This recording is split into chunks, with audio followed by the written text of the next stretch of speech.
And we're live. Welcome back to After Hours, everyone. I'm here with the formerly gun owning Craig Bragg, formerly because he recently lost all of his firearms in a boating accident. They're at the bottom of a lake somewhere. That's right, Irving. And with the government scaling back all things related to firearms, I haven't been able to report them yet. So that's what the situation is. Yeah, that's that. Yeah, they're backed up. They're backed up in all the courts and their call centers. I can't imagine you'd be able to get through right now.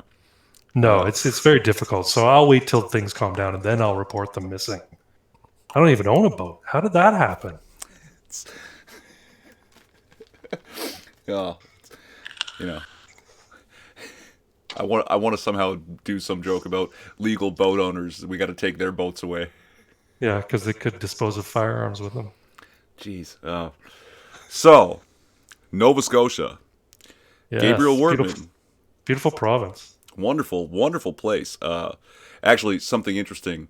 I have the series of events, the timetable up. I'll share it with you. If I'm not mistaken, it does say in that table the the place is called Enfield. That it's actually Irving's Oil.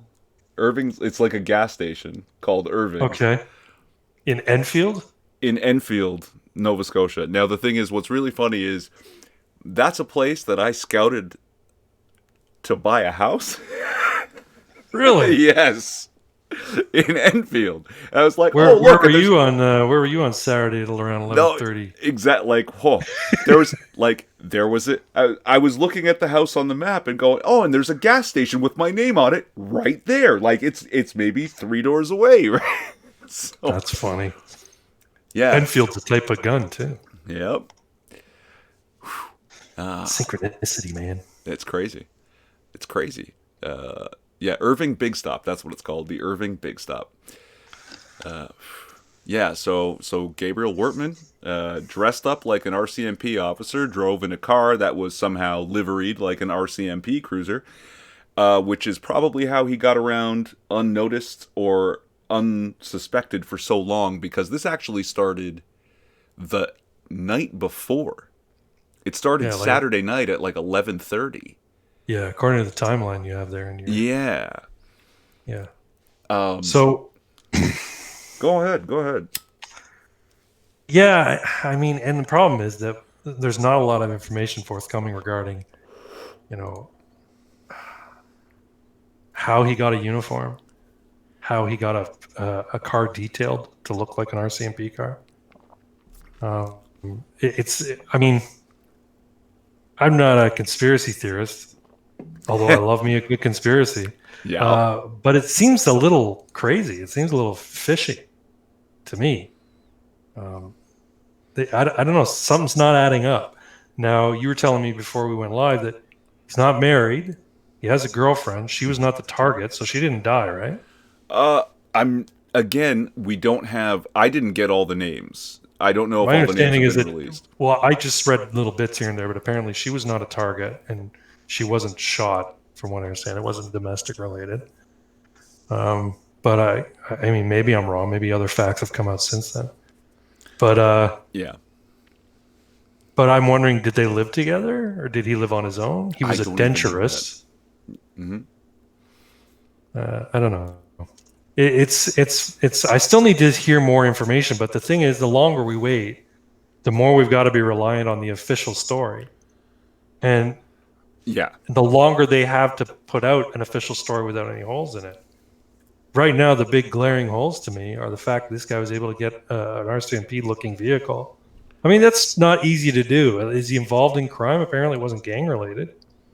So, if you knew somebody in the criminal world, it's possible to get a stolen car to look like, whatever you want. They'll do it for you if you pay them enough money. They'll do it Hmm. on the sly. How did he get an RCMP uniform? I don't understand how this happened. So, if anything, right now, okay, so he's the villain in this. He killed 18 odd people. Uh, but it's a huge failure on the part of the RCMP that presumably a uniform was stolen from them or they lost a uniform. And my thought is, it wasn't a car that he had made up to look like an RCMP vehicle. It was an RCMP vehicle, and somehow he got a hold of it. Uh, So, Look, what do they call them? False flag operation, right? I'm yeah, not saying that's what it was, but if you told me that's what it was, I could believe it at this point, right? Like I need to hear the theory behind the false flag operation. But I mean, I could say here's my initial thought. They had an RCMP officer who was rogue, and whether that means he was involved in crime or he was mentally unstable or what have you. And they pinned it on this denturist because he was one of the nearby easy to access victims who they could, ooh, pin it on by simply saying, "I don't know, it was this guy. Somehow he got a hold of this stuff." I think that's a less plausible story that it's some random dude who apparently liked the RCMP, got a hold of an RCMP uniform and an RCMP vehicle for his rampage. But they say, okay, here we got a victim. We ran his name. He's not married, lives alone. He's one of the first victims found by the police. No one else has seen him yet. So let's concoct a story. And then the guy who actually did it is probably the guy that was probably taken down in a hail of gunfire as normal. But rather than pin it on one of their own, they pin it on a lone nut. I don't know. So that's like a dirty secret among like a clan of cops kind of conspiracy. I was going way deeper. I was like, no. RCMP agent turned CSIS decides that he's part of this dark cabal and is going to help push the deep gun control. What is that? Is that the 4th or 5th step of the 8 steps to a communist totalitarian state? And yeah, they have to run these false flags and then go, oh no, don't say his name, which I think is stupid. I responded to this on Twitter. Like, we shouldn't publicize the name because they want infamy. That was the Columbine guys. I don't know that was true of anybody else, right? Yeah, I mean, he doesn't. Well, he was impersonating a cop. If this indeed is if the official story is the true story, if he was impersonating a cop, he was delusional. He had ideas of who he was. As far as we know, there's no manifesto as yet. Yeah. Well, I mean, what's his name there? Braveheart. Anders Breivik. He impersonated a cop too. Wow, I have never heard him referred to as Braveheart. That's hilarious. Braveheart, yeah. Anders Braveheart. Oh my god. Did that come from 4chan? That sounds like something that would come from 4chan. Oh yeah. Yeah. They take him in the uniform and just put the woad on his face, and yeah, it's hilarious. Dark, but he didn't impersonate a cop because he thought he was a cop, or he didn't actually want the infamy. He wanted a message out, and dressing as a cop just made him effective. He knew that kids would come running to him for protection, right, and he could gun them down. And so if this guy's just lost his shit, or, if he's lost his shit and some, dark agent of a deep state decides, oh, I can use this guy, here's a uniform, that's going to help you murder more people. Could be, yeah, could be.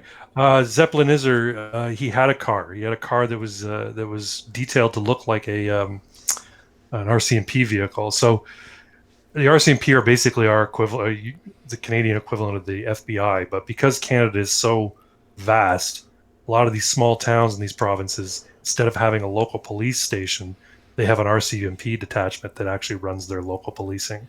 And I'm guessing that's the case in what do you call it, in Enfield and in Portapique. Yeah, now that's the thing is, okay, so Nova Scotia is kind of like an island with a fairly decent sized city on it called Halifax. Yeah. And everything outside of Halifax, now fairly decent sized, Halifax is maybe 450,000 people. Yeah. Everything outside of Halifax probably doesn't have its own police department. They would all rely on the RCMP, but with a total population of less than 1 million on the almost island, they probably have one for the whole island. Right? It'd be like maybe 8 RCMP officers total. Oh, it could be. I mean, they have provincial police, right? I mean, the OPP used to make use of Well, I think every province has its own has its own provincial police. The OPP were also responsible in Ontario for providing local municipal police services. My father was OPP, Hmm. and when he first joined up, he was sent out to Mattawa, Ontario, which is like tiny, tiny town. And the reason being, the local community couldn't support a police station, so the OPP Right. was it. But correct me if I'm wrong. He would have been responsible, and whoever else was in his, what do they call them? Division, detachment, Yeah, detachment. Yeah, for the entire county, yeah, whether yeah. or not they're He was directly in Mattawa, right? So, thing is, I don't know how many counties there are in Nova. Like, it's not sure. so I mean, small. It's like population wise, it's tiny. yeah, I mean, it's not. Yeah, it is not a lot of people, but I mean, it's like Ontario. There's suburbs, and then there's rural, and then there's uh, wilderness, a lot of wilderness, Hmm. just because of the geography of the island. Oh, we're Um, huge. yeah, We're but but yeah, so I have a feeling they probably make use of the RCMP. I don't think there's just one detachment of the RCMP in Halifax. I'm sure they're all over the place, but they're probably little tiny like station houses. They're like probably not much bigger than you know a small bungalow house. 2 officers here, Couple, 2 officers two there. officers, maybe three on Yeah. it. So yeah. Again, we don't have enough.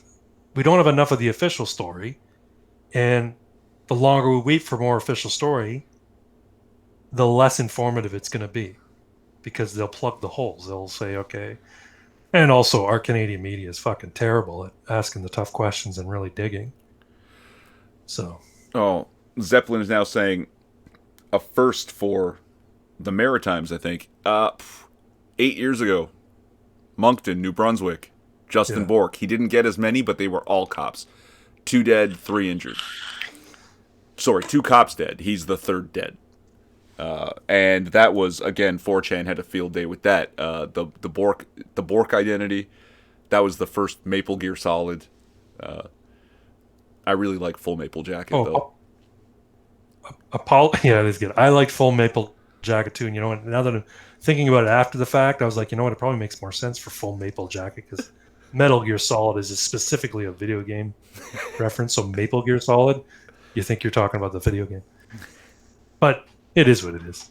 I apologize, Zeppelin. I didn't realize you were Canadian. You were asking. I thought that you were in the United States and weren't aware of what's going on out here. But yeah, that's the case. He either stole a car, detailed a car, or whatever, and had a uniform. And who's it? Somebody said uniform would be easier to get than the car, or maybe it was the other way around. Delta. Delta. I don't know that that's the case. I don't think uniforms are that easy to come by. They take pretty solid care of those. He did say the car. The car is easier. Car is easier to get than the uniform. Well, Okay, yeah. Because remember, they all used to use the old Crown Vics, right? And then they auctioned a whole Yeah. bunch of them off, so you could actually get those Crown Vics pretty easily. And being that they were supposed to be police vehicles, they're actually really tough, and they'll last 25, 30 years if you maintain them, right? But do they not remove all the detailing off of them? Don't they just strip all the Maybe, labels? but it's base enough that if you're clever or artistically inclined, it wouldn't be that difficult. Like, you know? Yeah. I don't know. I mean, is it deeper, darker to think that he's involved in something much more sinister? Much maybe. I don't know. But again, like, we don't have enough information. I don't 100% buy the official story though. It just doesn't sound plausible to me. It's because so far there isn't much of an official story except 19 dead, and one of them is an RCMP officer. I'm not going to have a moment of silence, but I'll go ahead and share her face there. Heidi Ha! something. Yeah, Heidi Stevenson. And actually, this is Don Cherry's tweet, because Don Cherry's a good dude. Don't let anyone tell you different. Yeah. Salt of the earth. And it's a shame, And so getting back to the whole gun control thing, Yeah. that I can't remember if it was Rosemary Barton or Althea Raj, but the Canadian so-called journalist saying, "Oh, don't share his name, infamy, yada yada." I think that's bullcrap. Yeah. If we don't recognize that this was a person who did this, right, and we leave them nameless and faceless, it becomes harder to blame that person whose name is Gabriel Wortman. Okay, Yeah. this is a real guy who either was fucked up and did this, but it was not a gun. And without a person to blame, people start blaming the guns. And immediately, the day after, Justin Trudeau is talking about how, oh, we've already talked about putting bans on assault-style weapons. Assault-style weapons. What the fuck does that even mean? It doesn't mean anything. There are no automatic weapons legal in Canada. No, it's a bullshit phrase. And you're right. I'm cynical about the whole don't say his name because, yeah, I have a feeling that it's a tactic. That way they can focus, like you said, on the object of their ire, which is the gun, right? Mm-hmm. So. And what was that you said? Never let the situation, never let a political situation. Oh yeah, never let a crisis go to waste. There right? you go. Yeah. Yeah, never let a crisis go to waste. If they can politicize it, if they can make political hay over it, and further their agenda, they will. And you know what? I was talking to a buddy of mine today. You know what I'd like to do? I'd like to take all of the, the clips of politicians and talking heads who get up in front of a camera and use phrases like assault-style weapons and assault rifles, and overdub it with scary black gun, because that's what they're talking about. Yeah. They're talking about scary black guns. Yeah. And again, 100%. we don't even know what type of gun this guy was using. Did he have a rifle? Did he have a shotgun? Did he have a handgun? No idea.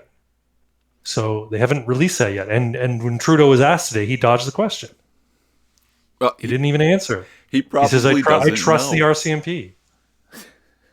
Well, that wasn't the fucking question, if you trust the RCMP. The question was, do we know how he acquired these guns? What type of guns were used?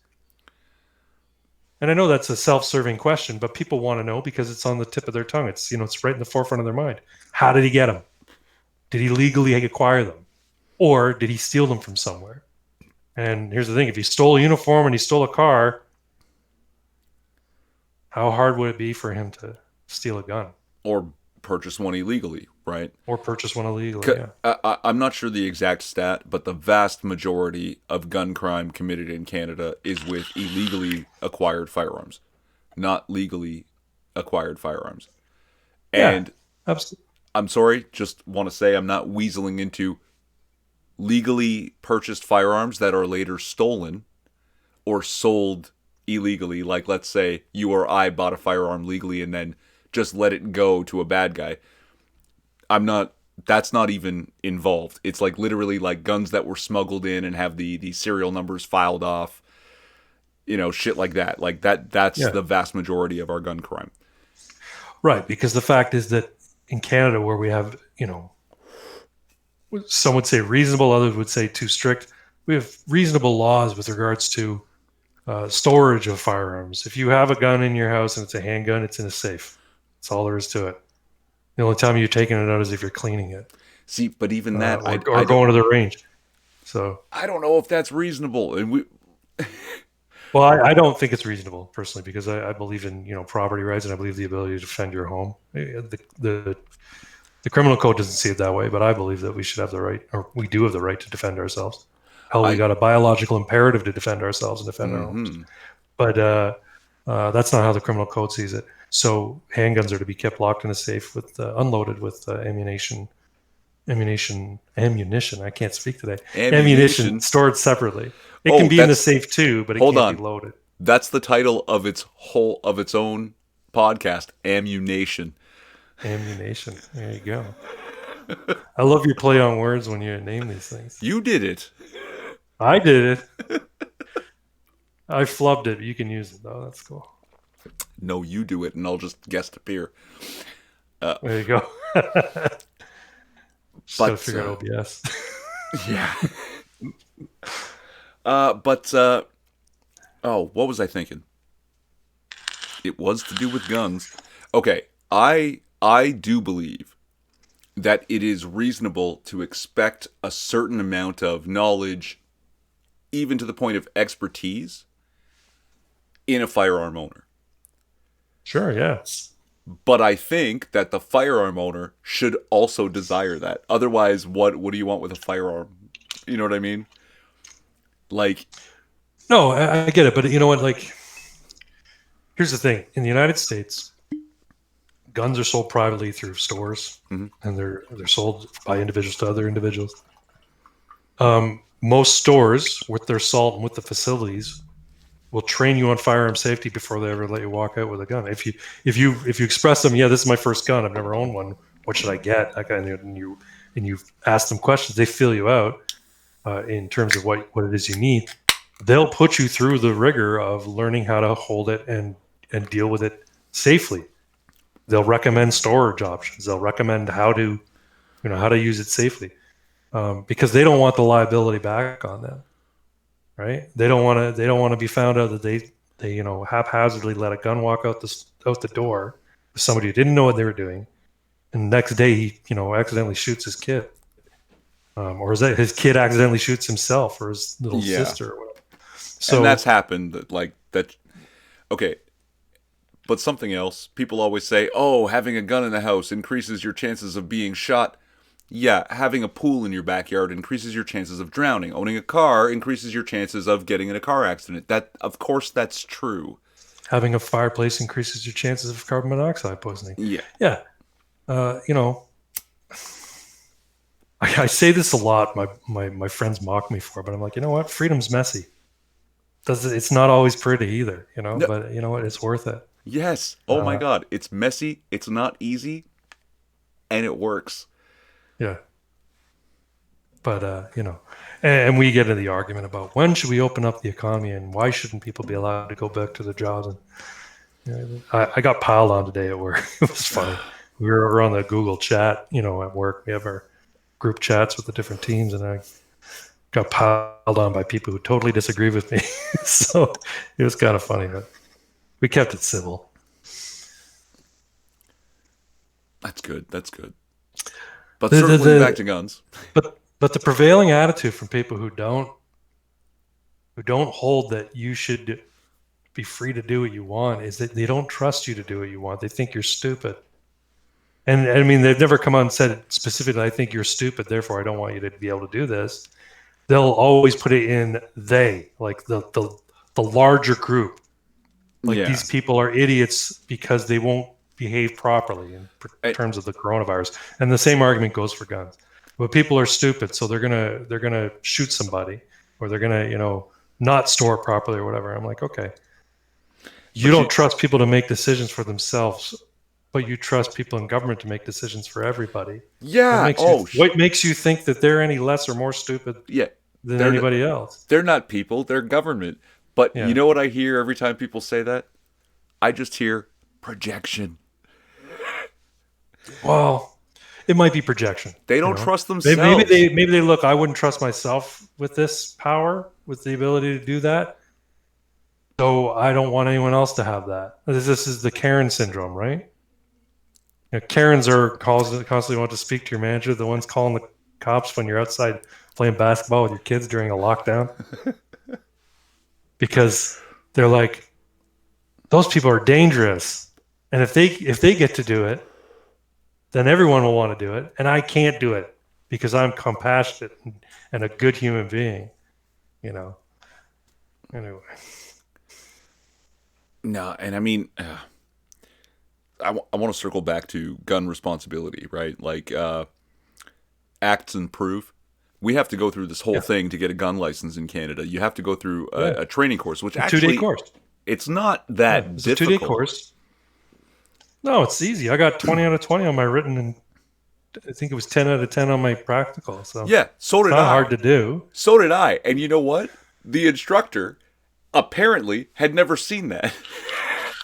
And he was impressed, and he gave me something. He was like, you have to have something. So he pulled something out of his pocket and gave it to me as a gift. It was like, here, you've earned it.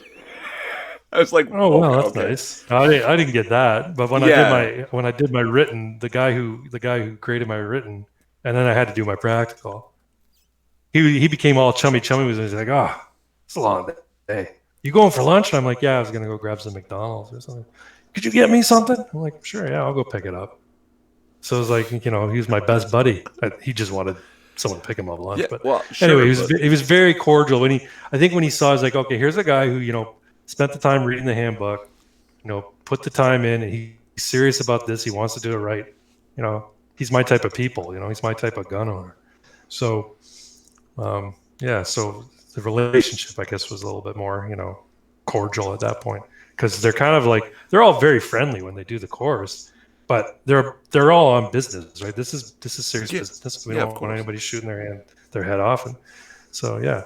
And I agree with that. There should be training. Does it need to be run by the state? I don't know. I don't think we're ever going to get away from that in Canada. But I think it's incumbent on the people who have the most to lose by an accidental discharge should be the ones who are who are going to take the lead on making sure people behave properly with the products they're selling, right? So when you go and buy a bike, there's also selling you a helmet. They're selling you all the protective gear. They're showing you how to maintain it. Yeah, exactly. Because they don't want it to blow back on them. And the same would go for gun sellers. So. And I would think any gun seller worth their salt would want you to know these things and would be like, this is all included in the price, is I'm going to show you how to take care of this and make sure that you know what you're doing, right? Like, yeah, I was in retail. I sold people TVs and Blu-ray players and whatnot, and also the power bar. Like, trust me, you want this power bar. I know it's expensive, but it really does protect that, right? It's not just upselling, it's more like point of pride. I want you to have this and enjoy it, and I want it to last. You know what I mean? And not only that, if you don't sell it to him, he's going to come back, an hour later and go, "You didn't give me everything I needed." And he's going to hate you. Right? Yeah. No, sure, but I mean, again, do you need the $200 HDMI cable? This was a long time ago. I'm showing my age. Or the $20 HDMI cable? It doesn't matter. But the power bar, you want to spend a little bit of money on it. Yeah. So, but yeah, with your firearm, you should always handle every firearm like it's loaded. That's the very first thing. Treat every firearm like it's loaded. Yeah. That saves countless lives right there. It's true. I'll be honest, it's been years now. I don't know if I remember my ACTS Improve. What does the acronym stand for? What is ACTS? Yeah, I don't remember. That's really bad. No. But here's the thing: when you handle them enough, it becomes second nature. You just know not to do the stupid shit. Yeah. Have you seen that video of Will Smith? They were all prop guns, right? It was all props, all toys, basically, right? But somebody's handling this weapon very poorly, and Will Smith just gets his slaps it out of his hand. You can say what you want about Will Smith, right? But he looks at this guy like, what the fuck? Slaps the barrel away to downranges it, takes it out of his hand, and makes sure it's not loaded, right? And then gives it back to him like this. Yeah. And that's Shit. No, what the fuck is the first one? Yeah, A is act as if every firearm is loaded. Yeah, assume your gun is loaded. Assume every firearm is loaded. Yeah. Once you understand how it all works. We'll look it up. Assume every firearm is loaded. Control the muzzle direction at all times. Trigger finger must be kept off the trigger and out of the trigger guard. See that the firearm is unloaded. Prove it's safe. And then the prove is point the firearm in the safest possible direction. Remove all cartridges. Observe the chamber. Verify the feeding path. Examine the bore. Yeah, I knew I figured it out. Yeah. But that's and those makes perfect sense. And I don't know what they use in the United States when they're teaching gun safety, but it's a lot of it sounds redundant, but it's it's double redundancy means double safe.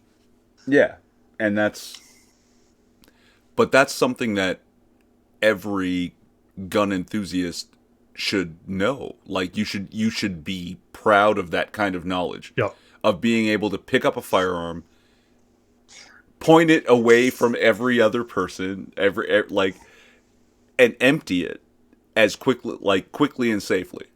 and know that now this firearm is safe. That's if you don't know that, why what the hell are you doing with a gun? Well, it's a, you know, and like when I got my very first gun, I was all giddy and shit, and brought it into the house. And at this point, my wife was, she was still, I mean, I think she's still a little concerned about it, just the fact that they're in a house, but she doesn't act like it is, like she is. But anyway, see here, Melina, I want to show you if how to deal with this. If you came home and found this sitting on the table, how you should approach it, what you should do. Because if I'm not at home, I mean, it wouldn't be out if I wasn't home anyway.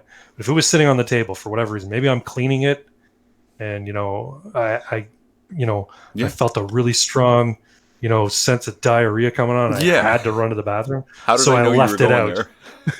How would you approach this gun? And I showed her. Here's what you need to do. Sorry, Yeah. but I'm just So- picturing you sitting on the can, hands on your temples with the gun in one hand, going, "Oh my god! Oh, Oh God! End it. Just end it. No. oh fuck! You drink some old coffee, man. You don't know what's gonna happen. Oh no, yeah. Oh, and I drink all my coffee black, so yeah. But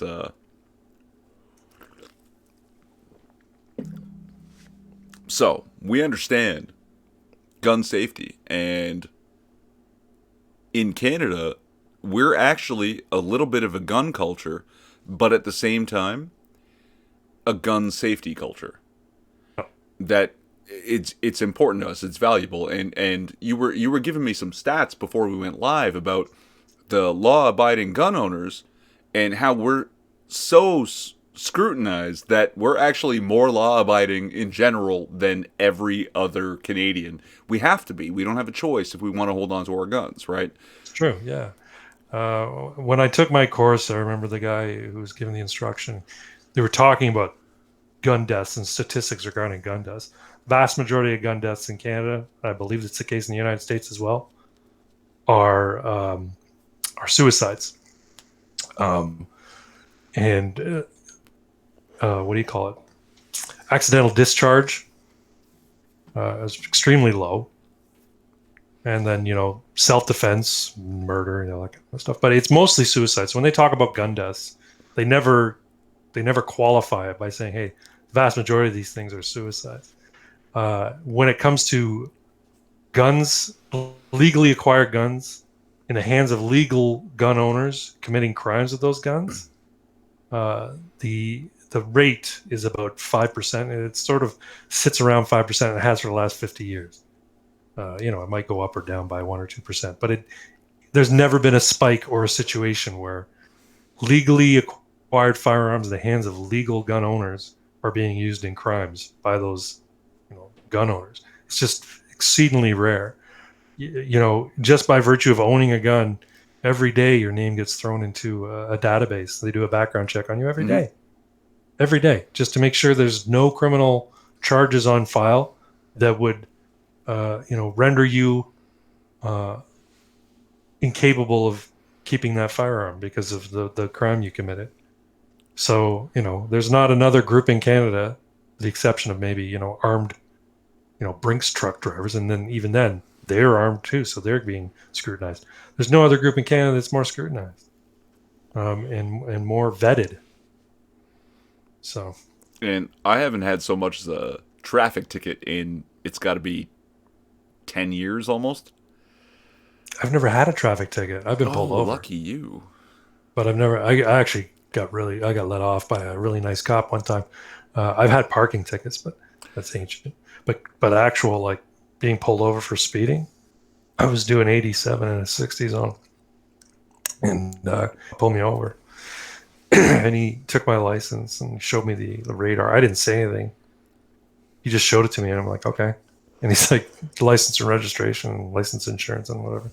I gave it to him. He went away, came back, says, he said to me, I make it a rule to let the first person I pull over each day off. And you're lucky you're the first person I pulled over today. Just keep it, Wow. don't go so fast. Because, that would have been a huge fine, and that would have been a couple of points if he decided to proceed. Yeah, 2 points at 27, sure. Yeah. So anyway, Yeah, that's it. I was a speed demon in my youth. So between 19 and 25, I had many speeding tickets. Yeah. Now I have a basically brand new little Civic that boots, and I like jam the gas, get it up to 5,000 RPMs, and then take my foot off as I hit 50 and just coast. There you go. Yeah, I know. I only really now I really only speed on the highway, and the only reason for that is because everybody else is speeding on the highway, and I got to go with the flow of traffic. Yes. Okay. Yeah. Sometimes I get up to 130 if there's nothing ahead of me. Sure. Sure. That's actually old school. That phrase, flow of traffic. People don't know what that is Yeah, anymore. And I got a yeah. fun story about speeding. I was doing about 140 on the highway, in middle of nowhere, heading home, and I see a car. There's no one else. Like literally, I have not seen another car in about 30 minutes. I see a car ahead of me, and it's white, and I'm sure it's a cop. I'm in the far left lane. This car is in the far left lane. I'm doing about 140. Right, that's kilometers. What is that in miles? 85, 90. Something like that. Yeah, Yeah, something like that. and the speed limit is that's 60 miles speed limit, right? And I'm pulling up, and I now see that yes, this is in fact the provincial police on a provincial highway, and I ease off the gas and match their speed a good, you know, geez, it's got to be 100 feet back, right? And I realize we're now both doing 130. You know, this motherfucker changes one lane to the right. And slows up, Nope, just stays there, same speed. so you won't pass him. It for about 90 seconds to 2 minutes. I'm scratching at my beard and going, no fucking way, no way. And I finally decide I have to try. So I touch the gas a little, get it back up to 140. And as we cross paths, I look in their window, and they two cops in front. They look at me, and I go, and they go, and I go, and they change lanes behind me, and I'm like, I'm done for. Nothing. Nothing. Oh, They there you just go. let me go. There's no one there. These highways are so Yeah, wide and huge that like I wasn't driving crazy. I wasn't right up their ass or anything. I was just driving what was comfortable for that speed and width. But yeah. you do what's appropriate, right, for for the conditions. You Yeah. know, if it's not rainy, it's not a car for you for miles. No, You yeah, it know, was the there's a reason afternoon. It was you're the reason your car will go up to 200. So yeah. Oh well. Now cops are pretty good. oh my god, Marty. Except those bumbling idiots in Nova Scotia who let a car get stolen. I'm sorry, that's Oh terrible. no, no. Jesus. Uh I haven't seen my man Marty in forever. Just here from Mark Friesen stream. Oh, I've got something from Mark Friesen actually. This Smart was something reason. I shared with you earlier. I haven't seen Marty in forever. Good to see you, dude. Or maybe I've just been missing you. My bad, if that's the case. Yes, I shared it with you earlier. There he is.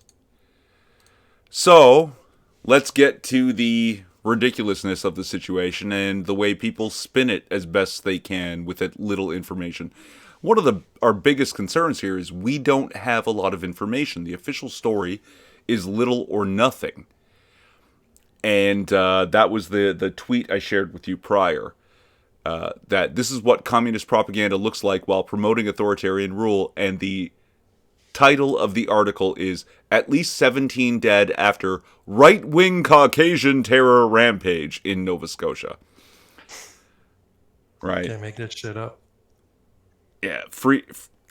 But this is this was actually Mark Friesen who tweeted this, and he was just over on his stream.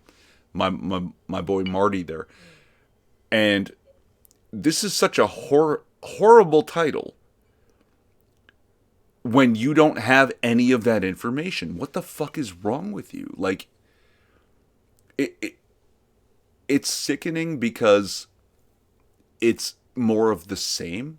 You know what I mean? It's so easy to just, oh my god, it's right wingers and white people are terrorists. And Yeah. it, yeah, and they actually had to change this headline. They changed it, if I'm not mistaken, within an hour or two because of the outrage about it. The internet's forever, though, right? So, Yep. but yeah, that's pretty ugly. If it had been a black guy and they put right wing African Canadian, or I don't know what the term we use here in Canada, Nubian, no, A- right wing African Canadian. Atheism is Unstoppable has been calling black people bleeps What? instead of blacks. He's been saying bleeps. Bleeps, like in the R2D2 noise. No, because it gets him demonetized, so he just bleeps himself and calls them the bleeps. I get it. Okay. Yeah. And, like, where did we get this idea that he's right wing? I don't have that information from this article or from anything else I've read. Well, Marty's saying the irony is he was targeting right wingers. Like, did he know these people he was targeting? I don't know. And that's actually, but it has to be some kind of true because Nova Scotia is notoriously left wing.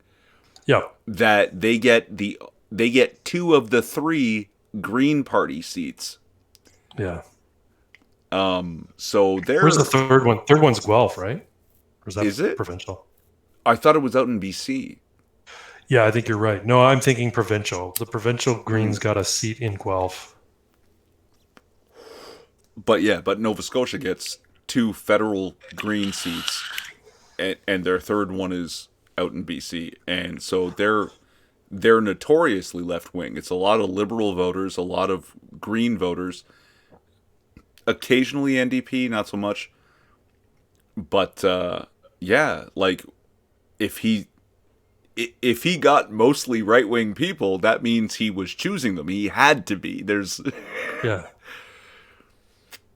Yeah, apart from the RCMP officer, we don't know any of the names of the victims.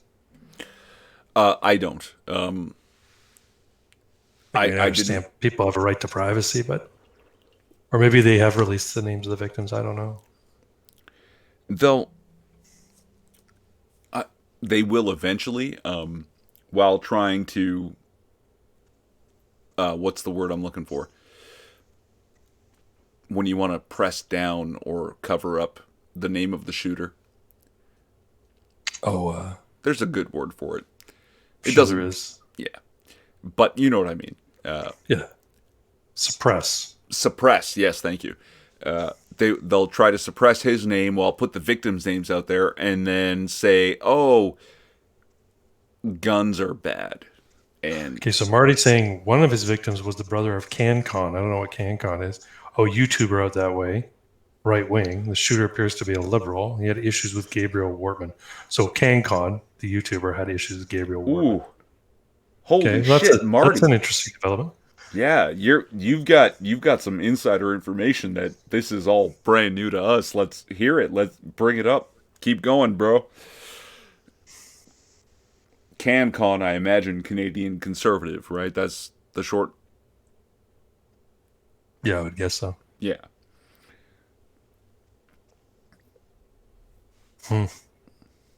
Yeah, I mean, hey, you know what? It's kind of funny. The narrative kind of flipped when Steve Scalise shot up that baseball field. He was a Bernie supporter. He was shooting up specifically Republicans. Not Steve Scalise. I mean, the guy who shot Steve Scalise. No, but I misspoke. Anyway. No, that was good, though. I like that. When Steve Scalise did this. Oh, wait, not him. The other guy. No, Steve Scalise was shot. Yeah. On that baseball diamond. The narrative flipped, right? The liberals were, it's all, these crazy right wingers. Well, no, it turns out it was a left winger.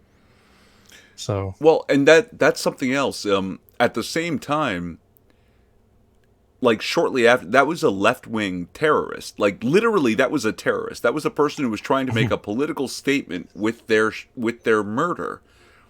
Yeah. And then there was two shootings that happened at the same time, one in Texas and one in Illinois or something, and they tried to politicize them and say that these are all Trump supporters, but one of them hated Trump and the other, was like neutral on Trump and might have been left right.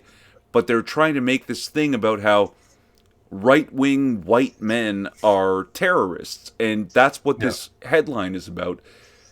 That they don't hesitate with zero information to call it a right wing terrorist attack. Yeah. But if the man's name was Muhammad, they would call him mentally ill and call it a day. There's no possible way that it's an Islamic terrorist attack. Had anything to do with Islam? Yeah. Yeah. Exactly. It's the mainstream media is a joke. And God, sorry, Saskatchewan, you don't have enough population for anything called SaskatchewanFillinTheBlank.com to be mainstream media. You don't. But God, it shows the bias, right? Oh, yeah. Of media and how they're trying to get in.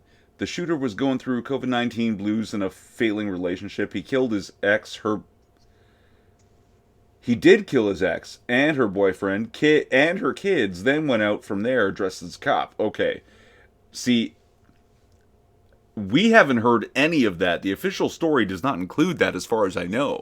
Are you aware of that at all, Craig?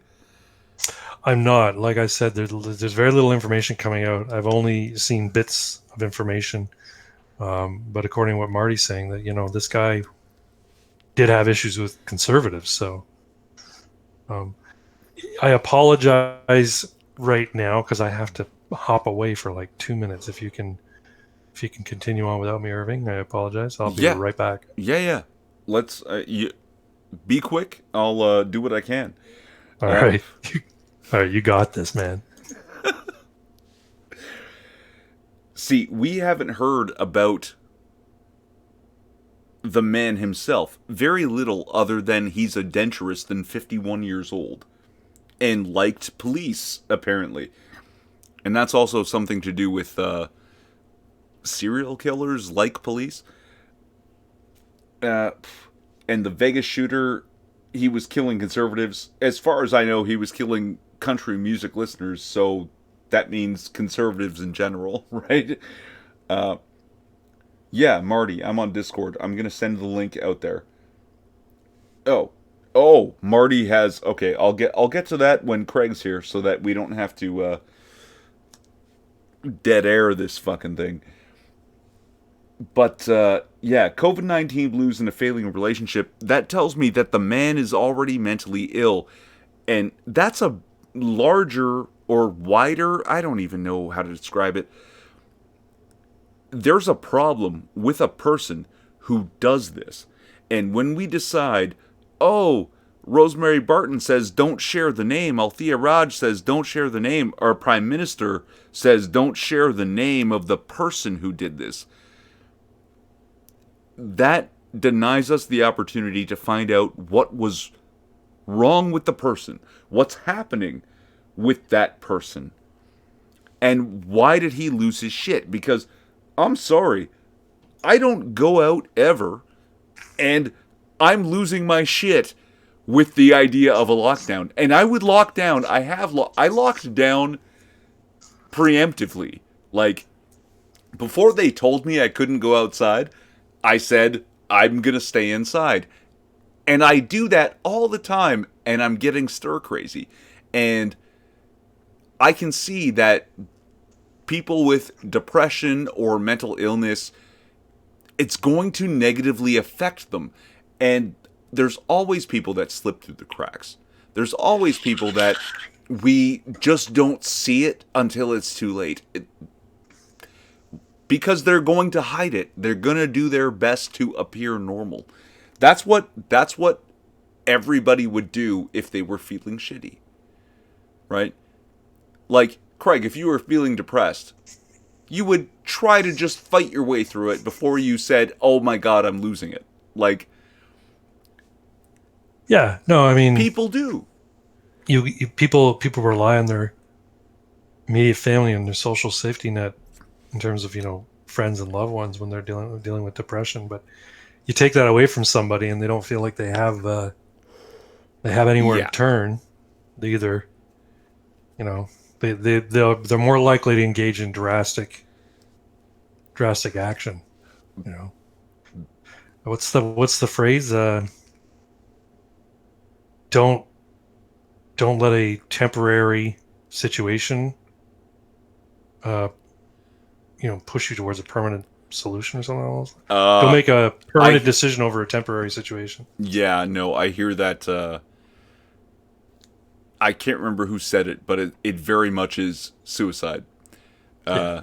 Suicide is a permanent solution to what is likely a temporary problem. Right. And yeah, but at the same time, apparently, suicide rates are up since end of February, mid March, right? That Well, yeah. there's a spike, and there will be. That's not like it's not even unexpected, and that's kind of sad. Right, and it has to come to a point where we ask ourselves, okay, how much is too much? At what point are we Yeah. gonna Is it the phrase, we can't let the cure be worse than the disease, right? But If the problem, if the cure is to lock down and the cure is to shut down the economy, right uh, now is man eats bullet, dies of coronavirus.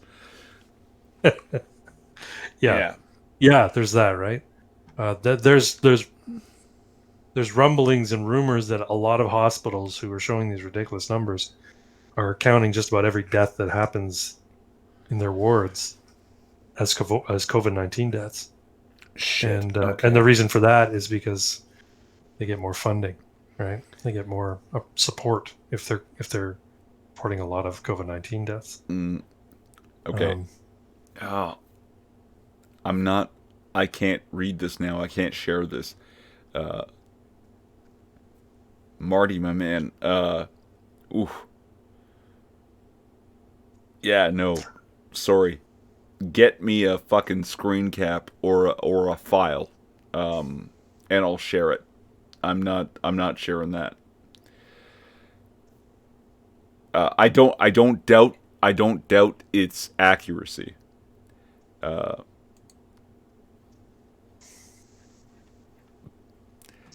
Yeah, Marty makes a good point too. Also, no emergency broadcast for 12 hours. Why? That's a good point. If there's an active shooter, you think there'd be an emergency. Now, maybe there was in Nova Scotia. I don't know. Maybe they did have an emergency notification going out saying active shooter in this area. Please remain indoors. I know that local people were being told through whatever outlet, but you think that'd be a perfect opportunity for the emergency broadcast system that we have. Ooh. Sorry, but circling back to our thing, Wortman also had a firearms and weapons ban for an assault charge back in 2002. There goes the gun control narrative.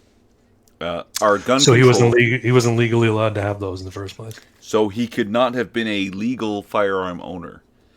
And no legal firearms could have been commissioned in this crime. Right. Yeah. So okay.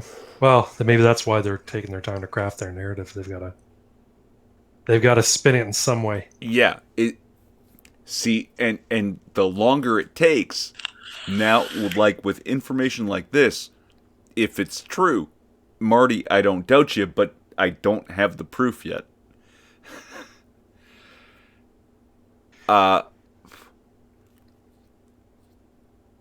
It sounds more like that deep state kind of fucking tinfoil hat thing that I was putting out, like based on nothing, right? If they can base on nothing, 17 dead after right-wing Caucasian terror rampage, I can say, no, this is like a false flag operation that they took a mentally ill person, gave him a uniform and a car and a gun, and said, go, yeah, you're right, murder people.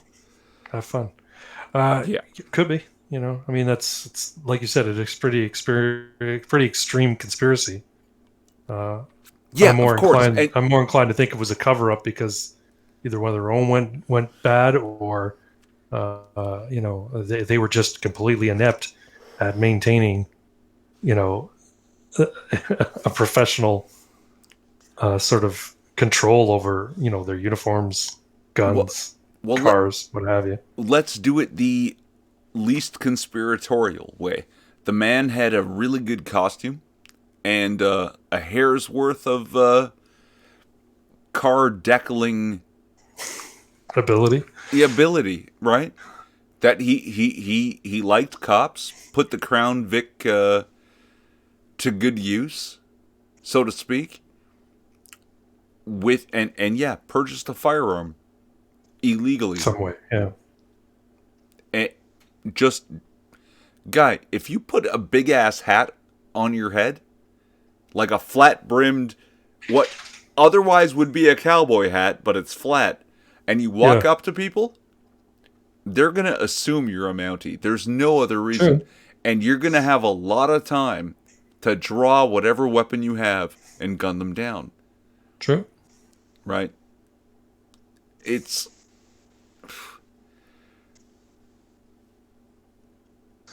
Yeah.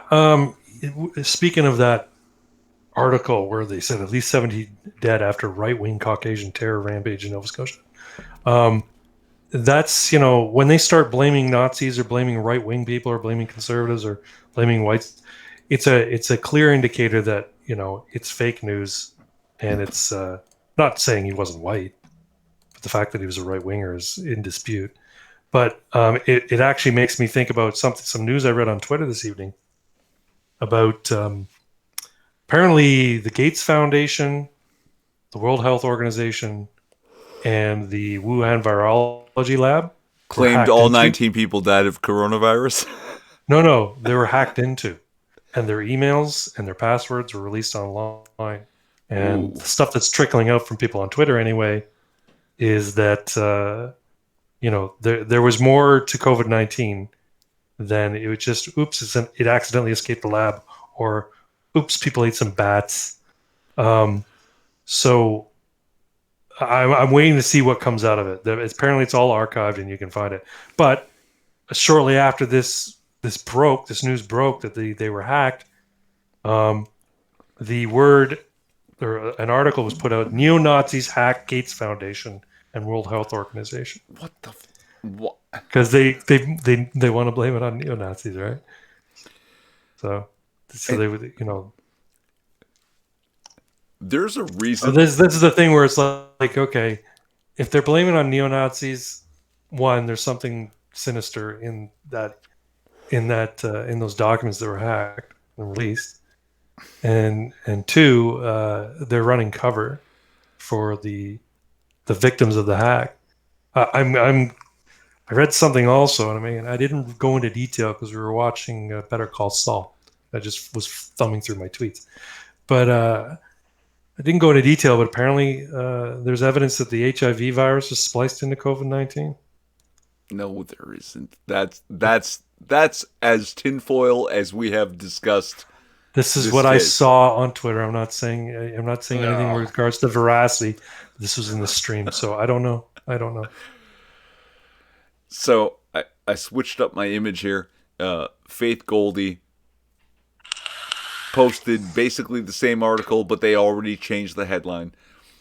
That apparently the headline changed, but the content didn't. According to Ace Canadian journalist, the Nova Scotia killer flew an American flag. Therefore, he is a right-wing Caucasian terrorist. But the new headline is Nova Scotia terrorist attack takes lives of 17, which apparently is now 19. So Yeah, I think 19's including the shooter too, though. sure, and sure that's a person who died. I'll count that, right? Yeah. Yeah, Um, like he had it someone in the coming, chat, obviously, but that's part of the death toll. right? Someone in the chat was saying that Epoch Times or Epoch Times, however you want to say it, um, has a really good story on the origins Mhm. of COVID-19. And I think in our last live stream, um, I mentioned that there's a good piece by the Truth Factory. I don't know if you ever watched them, but it's the little cat that does the narration um, about the origins and the official story regarding COVID-19. Sounds If you haven't familiar. seen it, Yeah. it's worthwhile. I'm going to link it in the chat. Don't leave the chat. Don't leave the live stream to go watch it, but No, yeah, copy it, yeah. save it. Yes, yes. Open a new tab and watch later.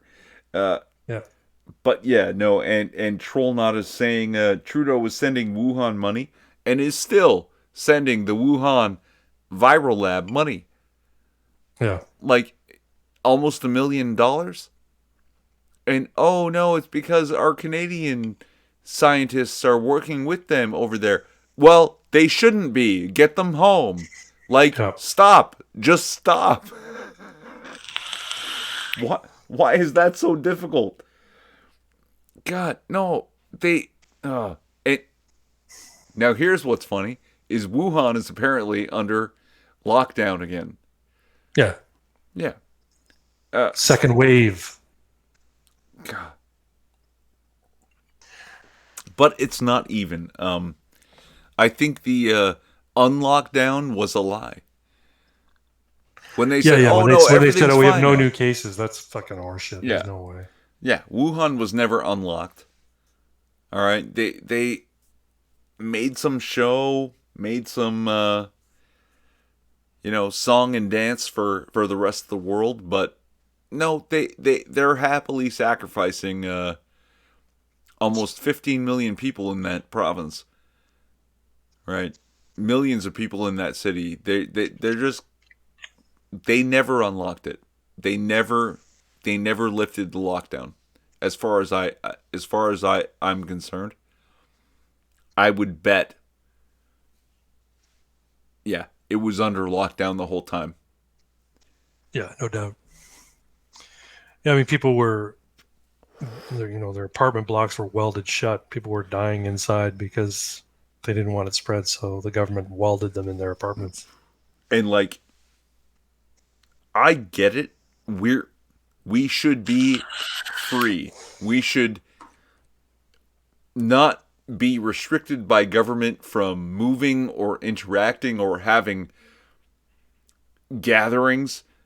But to the people suggesting that, oh, it's not real, hold the fucking phone, Well, motherfuckers. no, Are it's you real, but are you suggesting that China, that relies on their industry, on their ability to produce, shut down an industrial city of almost 15 million people for nothing? no. That narrative is. I don't know that anybody's credibly putting forth that narrative that I don't know about credible, it's but not there real. are people that are doing it. And hold on, And Marty's saying think. there are HIV markers in the virus, according to some doctors. So, Link me, Marty. Just put it in my DMs. but yeah, I don't know. It's yeah. I had an argument about it at work today, like I was saying, and my friend, who's also my supervisor, was saying that measures by local authorities are not extreme, not to authoritarianism. And he said he was comparing it to saying they're not locking people in their homes, they're not restricting them from going outside, so it's not house arrest. I've been calling it house arrest. And I said, so should we wait then until they start taking measures like Italy did and China did? At that point, won't it be too late? If we don't speak up about it now and protest it now and say, hey, let us out of our homes, let us go back to our normal lives. People aren't working, people have been laid off, let them go back to their jobs and, just have solid recommendations for how they need to conduct their business in order to minimize the spread, then if are we just going to wait until such time as they do say, okay, we're going to follow Italy's suit, and you guys can't leave your homes? Simple as that. At that point, it's too late. What are we going to do at that point? If they do get to the point where they say you can't even now walk in your neighborhood, all of your food will need to be delivered to your home. Nobody's allowed outside. Then we're all under house arrest, healthy or sick. So I don't know. I liken it to house arrest. I mean, people who are under house arrest for criminal charges, they're not locked in their houses 24/7. A lot of them have arrangements to go to work. Yeah, A lot of them have arrangements to go to other obligations. They just have to they basically have a mandated curfew and an ankle bracelet. We don't have ankle bracelets yet, but they want to track our phones. Trudeau. So anyway. No, yeah, I don't know if he has an ankle bracelet and a curfew, but no, I mean, I had a bit of a argument with my sister today that, like, she was saying she was basically in defense of the restrictions, and I am for all of us doing the right thing of our own free will, and we're not retarded, and we know what the risks are, and we should take precautions, and we will. We can see people in the street taking these precautions. Yeah. But when they start pressing on us and telling us you have to and you don't have this choice, that, yeah, if the government can suspend your rights due to a crisis, then you never had that right to begin with. It's true. Yeah, or at the very least, they don't respect the right. It's funny. There's a meme going around. It's a classic painting of the framers of the Constitution of the United States, discussing the Constitution they're all signing and whatnot. And the meme is, just so we're clear, guys, all of this means nothing if there's a virus.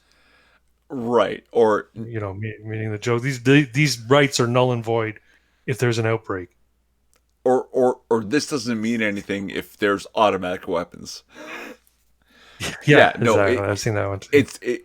It applies all over the place because the rights should always apply. Right? Yeah. If you have to ask for permission to exercise your rights, they're not rights, they're permissions. Yeah. Yep. Yeah. And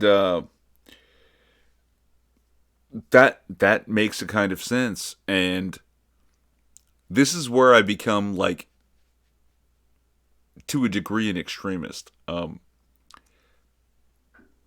Because I believe that we need to abolish our current, what we call, Constitution, because it's not a constitution when we're a constitutional monarchy. It doesn't exist. Our Constitution is a lie. Our rights and freedoms are a lie. Section 2 of our Constitution is our rights and freedoms. Section 1 is the ability of government to limit those rights and freedoms. So, Section 2 is now subject to Section 1, and therefore imaginary. It's illusory. Yeah. It's not real. And I'll take it a step further because I want people to fight back on me on this. But I believe every adult citizen of Canada should be required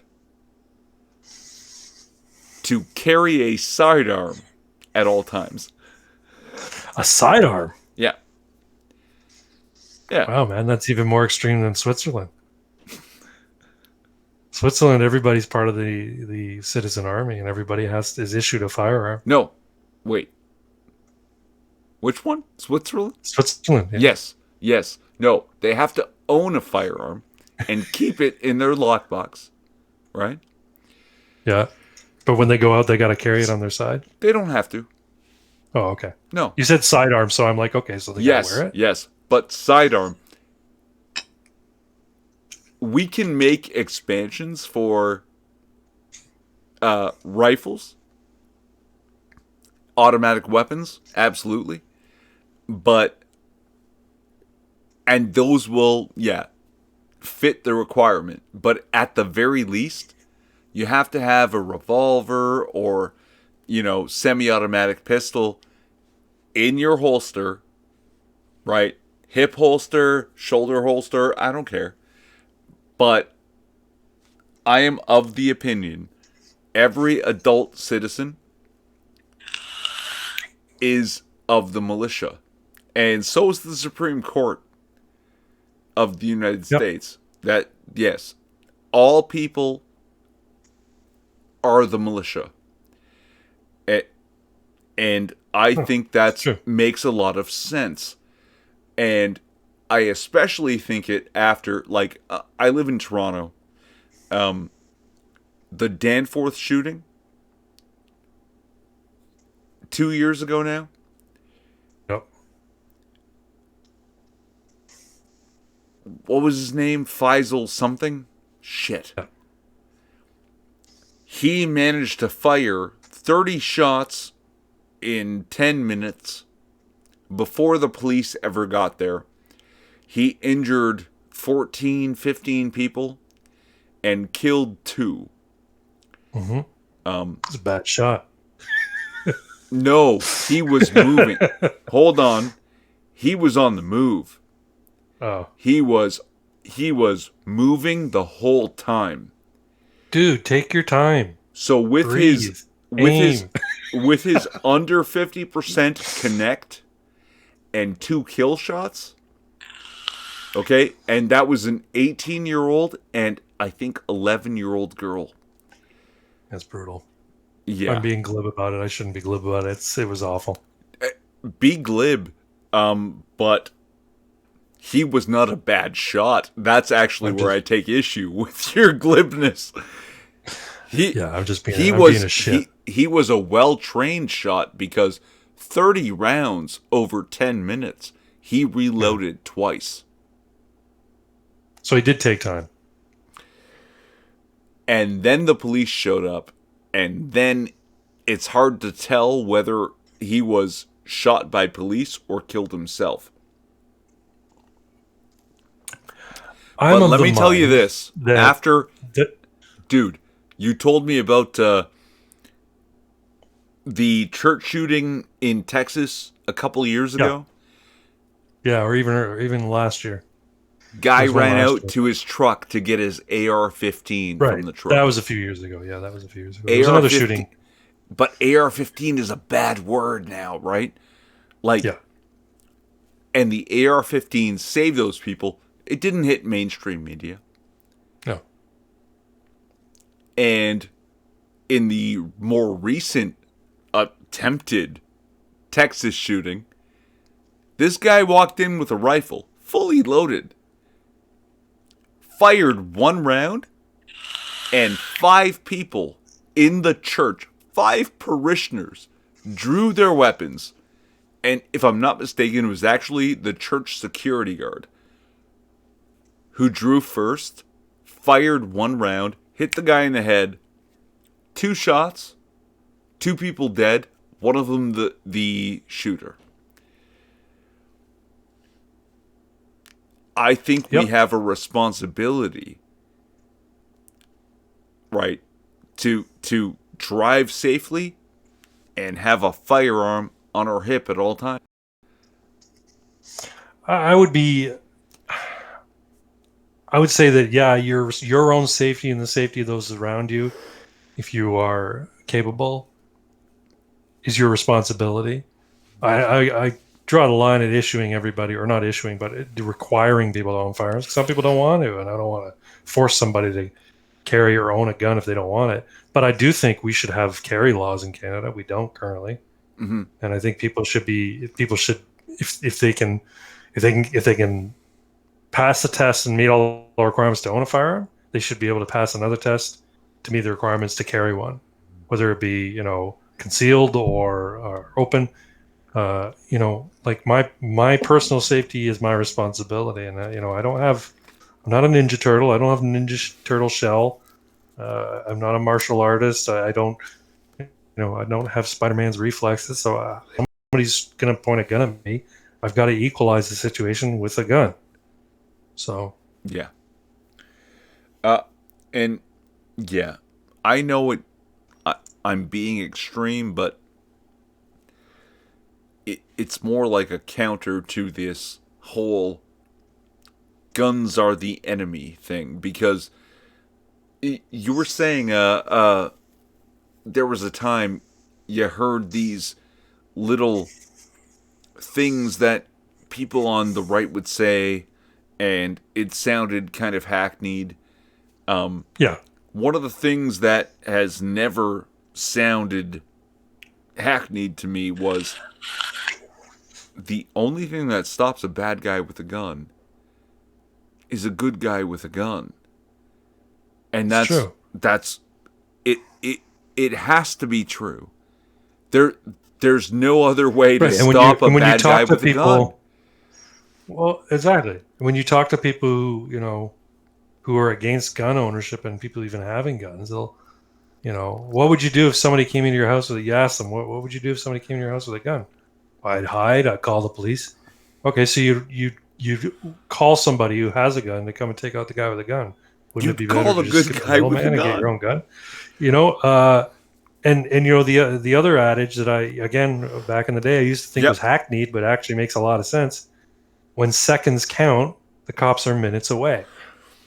Right? So yes, and the average time, depending on what city you're in, is anywhere from 5 to 10 minutes for the police to come to your house. If you call with an emergency situation, say, there's a home invasion, there's somebody breaking into my house, there's somebody in my house, you might get them there within 5 minutes, but in 5 minutes, you and your entire family could be dead. Yeah, but you know what? In 8, 10, 13 hours, maybe this guy has an RCMP fucking uniform and a cop car and murders 19 people. Like, no, god damn, what the fuck? Like, no, every person should have a gun. If every person has a gun, things are better. Like an armed society is a polite society is the another old adage. Right? Hey, if you don't, you're less likely to start causing shit if you don't know if the guy next to you, can give that shit back, right? So yeah, and that's actually a funny story that I heard from a black comedian who went to Texas and was all worried that he's gonna have like a hard time because he's black, and everyone was so polite, and he was surprised and whatever, and he commented to someone and said, I'm just amazed. Everyone here is so polite. And someone with a smile said, oh, we have to be. Everyone has a gun. That's right. You don't want to piss anybody off. Yeah. So I'm all Michael for... Hatfield reiterated that. He said an armed society is a polite society. It's true. When people try to characterize the Wild West as being wild and people dying in the streets from gunfights, those are in the movies. Most people didn't cause shit because they knew that everybody walking around was carrying a firearm. Most people walking around were carrying a firearm. And the movie is about the exception. And so you didn't start time, shit. Right? The idea that people were shooting people because they were cheating at cards, that's like, that's a trope. Yeah. It's few and far between. And like, God, look at the U.S. and look at the Democratic-run cities and how everywhere they have the most unconstitutional gun control laws, that they have the most gun crime. right? Yep. You know Count Dankula, right? Yep. He went to the U.S.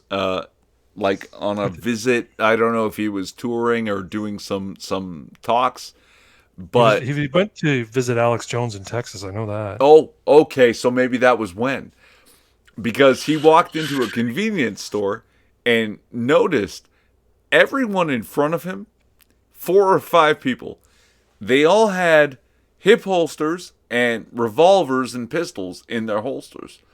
Yeah. And he took a picture and posted it on his social media. And one of his Scottish friends said something like, "Oh, you must have been terrified." And he responded, "I've never felt safer in my life." That's right, because nobody's going to come in and try and rob that No place. one would dare try to rob that fucking place. Unless you're a tweaker and your judgment is completely off, off Exactly. because you're really looking for a hit. But if But, there's such tweaker, then you need some guy with a fucking gun in his fucking holster. Like, No, it's true. What are you gonna do against that? He's not gonna Well, that's just respond to it. If reason. there were a tweaker, then you're glad that there's a guy there with a gun to put him down if you need to. Okay, I've had Uh, one too many drinks. If I walk into your fucking convenience store and get mad, if you don't have a gun, you're done for. Yeah. How do you work this thing? Said, I believe in mandatory military service for Canada. For sure, at the moment, countries like China could just walk right in if it weren't for the States. Well, yeah, I'm not opposed to the idea of here's my thought on it. And it goes back to a video by Sargon of Akkad when he did an analysis of the movie Starship Troopers. I don't know if you remember in Starship Troopers, but basically citizenship was the only way that you could vote.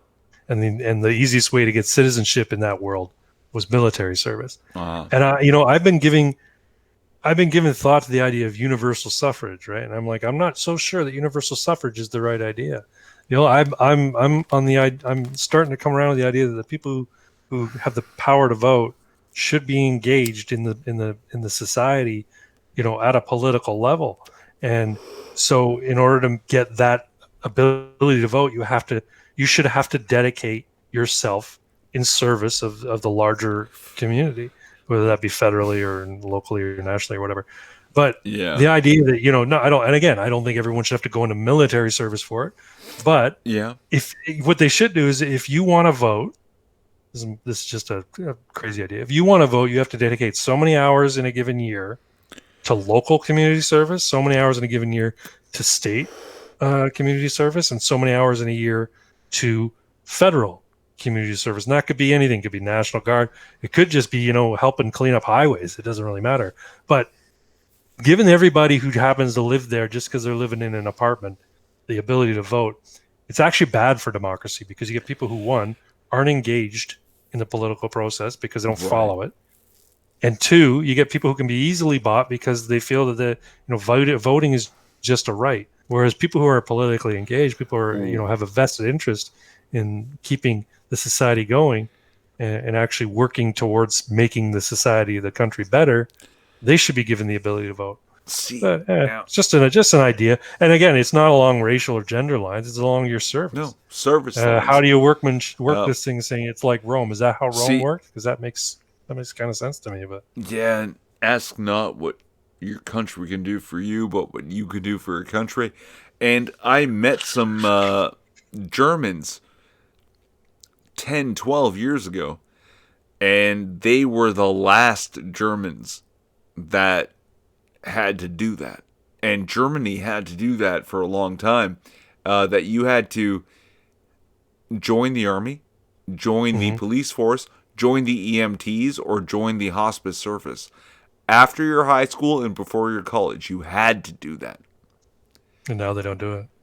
They stopped doing it. See, that's a mistake. They stopped doing it, I bet, when Angela Merkel got in. Maybe, yeah. She's history's greatest monster.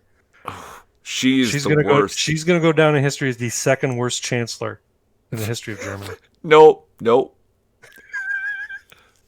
First worst, second worst is this other guy. Ooh, yeah. What's his name? Is so Yikes. rhymes with Yeah, doesn't even matter what I his think name it's Daryl Sittler. No, does. Yeah. Adolf Hitler. That was him. No, Yeah, no, Adolf no, no. Hitler. He was some loser guy who didn't nearly kill as many people as he wanted to. We had, God, by percentage, Pol Pot is the worst. Uh, Yeah, no, I'm talking Germany though, right? by proper numbers though, Mao and Stalin, Oh, they got a beat. Hitler's like some wannabe. Okay, like he's got nothing. Angela Well, Merkel, she is the worst thing to happen to Germany ever. Angela Merkel. She's pretty bad. I don't know if she's the worst. But it's funny. I saw this video where basically it showed all the different dictators throughout history and how many bodies you can attribute to their policies and their actions. And it starts with Augusto Pinochet, right? And it's this block. It looks pretty big. And then it brings up, Hitler right next to him, and then Stalin, and then, Mao Zedong and all these other ones. And I'm like, wow, man, Augusto, you're embarrassing me. Those are fucking rookie numbers. Oh, No, yeah, like we like his make was a pretty thing bad. about I mean, him. he's in the tens of thousands, but he was nowhere near Hitler or anybody else. No, and I don't even have it. Oh,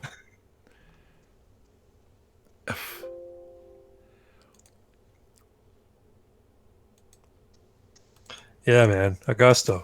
I'm embarrassed. I mean, I'll give you points for style. Throwing him out of helicopters, that's pretty awesome. But you know, rookie helicopter numbers. rides for everyone. Yeah, no, right. And that's the problem is when we're all fucking screeching and clawing at nothing.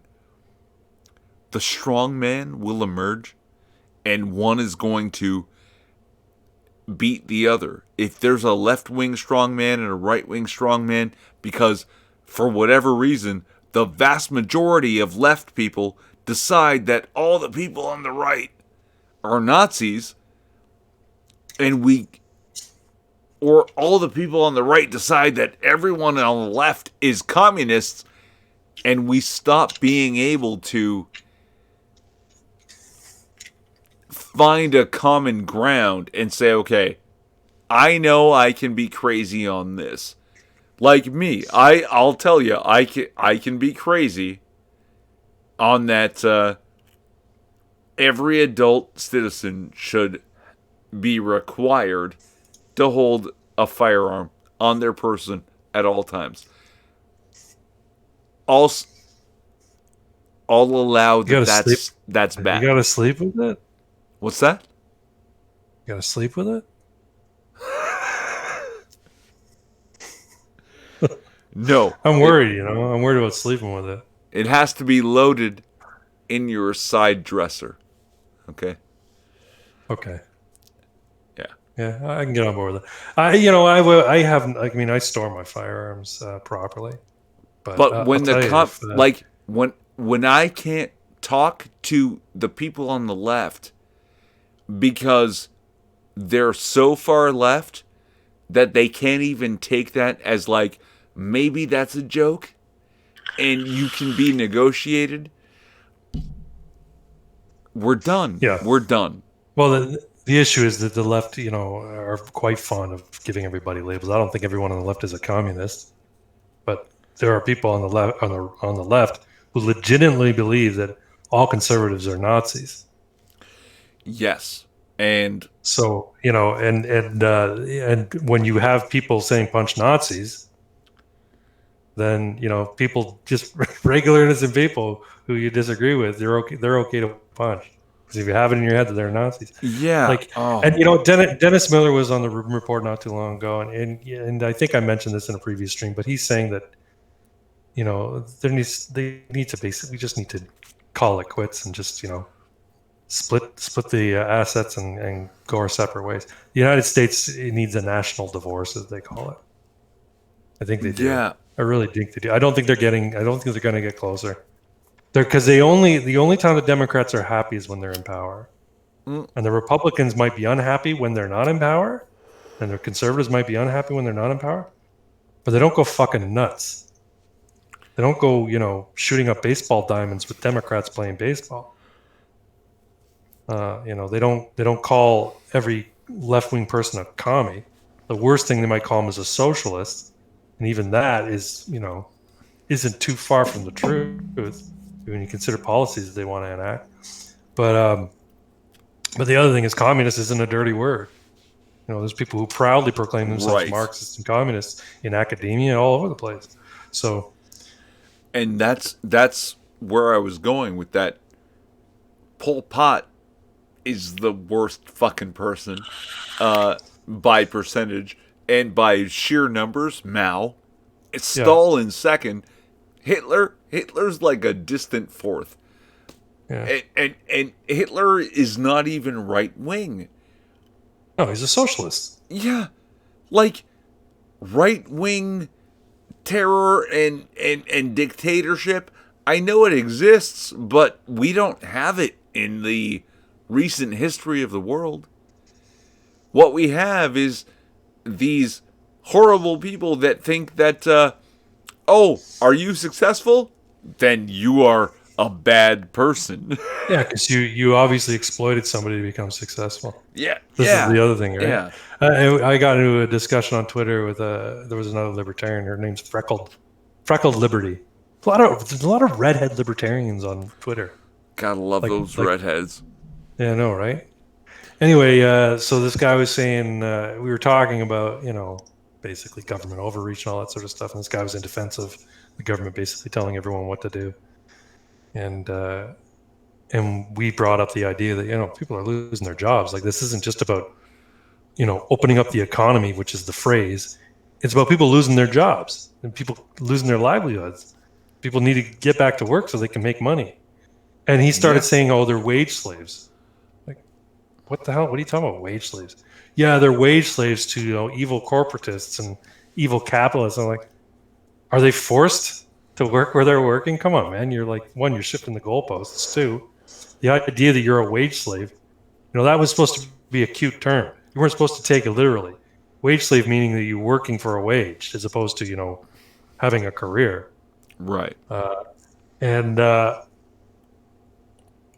the idea is that, and we're just saying, look, no one's forcing them to work there. They could get another job, but it's lost on them. He thinks anybody who's making just a living wage to get by is a victim of slavery and a victim of exploitation. And I'm like, come on, man. And it strikes close to home for me because I have friends, like lifelong friends. People have known me since I was since I was this big, that think that I'm a fucking monster now. And, they post shit on Facebook about how, do you see how so many billionaires want the economy to reopen? It's because they don't make their money, you do. And it's like, it doesn't matter. It doesn't matter if that's true, because there's 22 million people in the U.S. that have no jobs. We have 3 million people in Canada that have applied to their EI benefits, and the lineups outside of food banks in the U.S. are literally miles long. And grocery stores don't look much better. So what fucking good is it to stump these people to own the 100 or so billionaires? Like, what? No. There's the thing. The billionaires they've got the cushion. They don't care if they do. They want to continue to make money. But a guy who's living in a giant mansion, if the economy stays closed, it just means he's not being busy. And he's pissed off because he can't go golf because all the golf courses are closed. But if it means nothing. Like Ellen DeGeneres getting on her camera on the internet saying, "I feel like I'm in jail." Like, Jesus fuck you. Christ. Your jail is pretty damn nice there, sweetheart. That's why I Like, had she was. that iced tea thing up there. But oh, it doesn't. There- If there Go are ahead, sorry. billionaires saying we got to get these people back to work, we got to get them. That's the most moral billionaire I've ever seen. Yeah, that's like, compassion, saying giving people a purpose, like letting people get back to the things that gave their lives meaning and being able to provide for themselves and their family. yeah. We gotta reinstate that because it's sucking for them. And And the there's people this. who are so-called wage slaves, they're the hardest hit. They're the ones who are basically the ones Yes. who are considered Yeah. expendable, and they're the ones who are all committing suicide and suffering through depression. So the idea that people are just talking about the economy because they're concerned about their stock portfolio, that's not the case. It's regular people who want the economy to get back in. They want to go back to work. Of course, because that's the problem. Is people think, oh, the economy. We have to open up the economy, and they hear that word, economy, and they think Yeah. billionaires and mustonks, and it's like, motherfucker, fuck your Keynesian stupid bullshit. Hayek is the man, and you're the economy. I'm the economy. We are the economy. We have to get back to not just work, but working together. That's what makes an economy. High explosive, me. All right. I love that man. F.A. Hayek, right? Is that it? Yeah, Yeah. yeah. We're the High explosive. economy. I never heard that. That's pretty funny. Watch those rap battles. Oh yeah, Hayek and who was it? Hayek and Keynes, right? And Keynes, yeah. Yeah, it's a good rap battle. And yeah, we have to. That's what's fucking crazy, is that these stupid communists don't understand is that capitalism is all of us working together and against each other, and also together, and in competition, and together. And it requires all of us that we all engage in this willingly. And that's what makes it work. That you're the economy, I'm the economy, they're the economy. You know who's not the economy? The fucking government that fucking decides for us whether or not we get to go to work. They're outside the economy. They're literally a cost on all of our function. It's Yeah. yeah. They're Yeah, and I they're mean that was never just an made more expense. clear. It was never made more clear than when Pelosi, did that interview. I think it was with Kimmel. Was it Kimmel? Oh, I yeah. think it was Jimmy Kimmel. Their She's showing off her $10,000 two freezer. $24,000 refrigerators Yeah. and her, $13 pints of yogurt. Or Oh, I love ice cream, and we should all just fucking sit at home and eat ice cream. Somebody made a political ad. Let them eat ice cream. Basically Yeah. saying she's aristocratic. Nancy Antoinette. Nancy Annette. Yeah. It's fucking. And what's hilarious is that the people that I've seen on Facebook who have this idea already, they're the people who still have their jobs. Yeah. Yeah. Yeah, that's another thing. Patton Oswalt came out. He got ripped to shreds over Yeah. this. Patton Oswalt saying, "Hey guys, this isn't so bad. You got your Netflix." Didn't he compare it to Anne Frank? Yeah, he compared it to Yep. Anne Frank. And you guys have Netflix and you got your internet. Quit whining so much. Yeah, some people have that if they're working from home, if they're lucky enough to have a job still.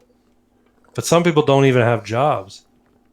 Give me a fucking break. Like, you can talk about out of touch. I think I even tweeted out.of.touch. You liked my tweet, I recall.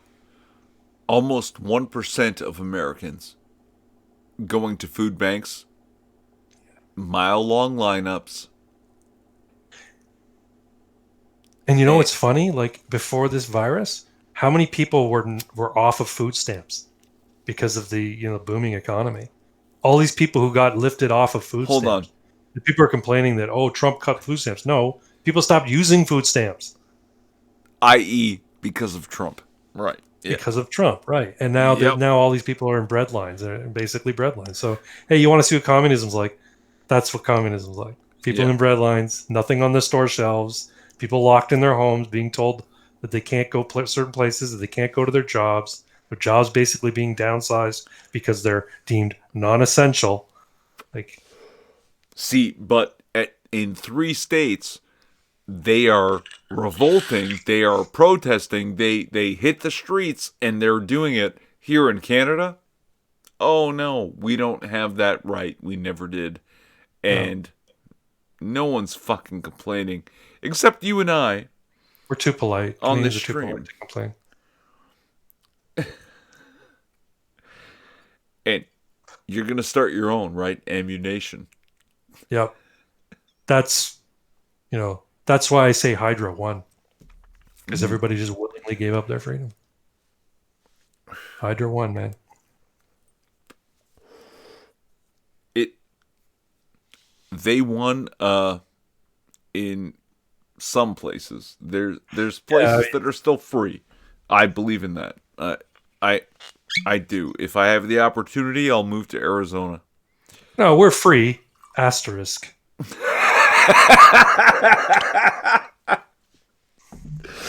Okay, write that down. I'm hoping Alberta secedes, and I can emigrate to Alberta. I don't want to leave this area. Like, I would love to go to the United States, but I know I'll never get my wife to go there, and I'm not going to leave my wife. She might move out to Alberta because she has family there and friends there, but probably not. She's sleeping now, so she's not even going to say hell no. I'm not. She's not even awake to say hell no. But you know, I love this country, and but if it means breaking it up to make it better, I'm on board. See, and I'm starting to think, I don't know if I ever loved this country. I think I loved the idea of this country. And now that I know what it is, I'm losing faith, man. I'm losing hope. I love this country. I don't love the politicians. I don't love our political class. I love the concept of this country. If it were a little bit more America and the same amount Canadian, I'd be gung ho. But you know what? It's all Canada. And Canada is basically a fucking colony of some other country that has no rights for its citizens. And I'm not happy about that. If you haven't watched it yet, there's a guy called John Robson. He did a video called I think it's called Right to Arms. John Robson. Put the link in the chat. Yeah, here it is. Right to Arms, John Robson. Let me see if I can find the video. It was a series, but he turned it into a full video. Oh, here it is.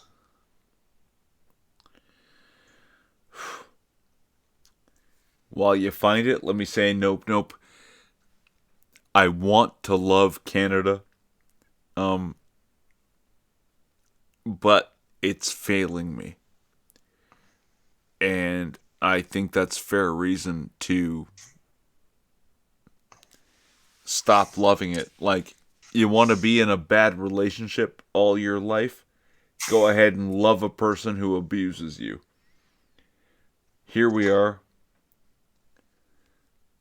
No place is perfect, but we could get a lot closer to it here for sure, just by making a few. I don't want perfect. I want free. Yeah. Well, no. I'm just saying. Yeah. Even in the context of freedom, right? No place is absolutely 100% free, but we can get a lot closer to it. Anyway, I linked John Robson's video, "Right to Arms," in the chat, and basically it's talking about the history of arms in Canada and how basically it's only a very recent phenomena that Canadians don't express or exercise their right to arms. But it goes back as far as the Magna Carta. So our arms are like, it's an inalienable right in Canada, even if it's not explicit in our constitution or charter. Anyway, it's worth a watch. It's about an hour. Yeah, no, that thing in the Magna Carta is actually it goes beyond nations and power. It's like, this is what a free person has. If you don't have it, you're not free. They refer to it as lawful rebellion. Right? You can rebel and be within the rule of law, regardless of the laws of your stupid authoritarian bullshit. Well, yeah. What's that phrase about? Something about the only response to an unjust law is to disobey it. Yeah, and that sounds. God, is that Ben Franklin or Andrew Jackson? I have no idea. And, Let's look it up. But We're all about the quotes over go here. for it, because the United States has some of the best responses to all of this. Some of the best. Yeah, the way you said, it's ugly, and it's morally correct, and somehow it's also functionally good. You know, like, Yep. Yeah, it's ugly, it's messy, but it's worth it. oh, worth it. Yeah, I'll accept that every day of the week. I'm not sure who said it, but Right. there's a lot of articles regarding civil disobedience towards unjust laws. I'll tell you every day, don't jump off your roof. But I won't ask the cops to come stop you, right? I'll tell you every day, eat more broccoli and less Pop-Tarts. But I won't try to ban Pop-Tarts and force broccoli down your gullet. I want good things for you. But I also want you to want those things for yourself. And if you don't, I can't help you anymore. That's the extent of it. That should be the extent of it every time. You sound like a dad. Son, I want good things for you, but you have to want them for yourself. And I can only help you achieve them if you truly want them. Yeah, it's true. Henry David Thoreau wrote sort of like the definitive work on the disobedience of unjust laws, civil disobedience. Is there a duty to disobey unjust laws? If government's not acting like your dad, then government has to go. Well, like a good dad, not a dad that like a helicopter parent, which is the type of dad we have right now. I felt so proud when you said that. But like, yeah. You compared me to a dad? Yeah. Good. I hope that makes me feel like I'm on the right track. Speaking of dads, I was watching some dad jokes today at work because it's not very busy right now. Anyway, so what was it? Oh yeah, I lost my job at the bank on my very first day. A woman came into the bank and asked me to check her balance, so I pushed her over. It's almost like a Stephen Wright joke, but apparently it's a dad joke.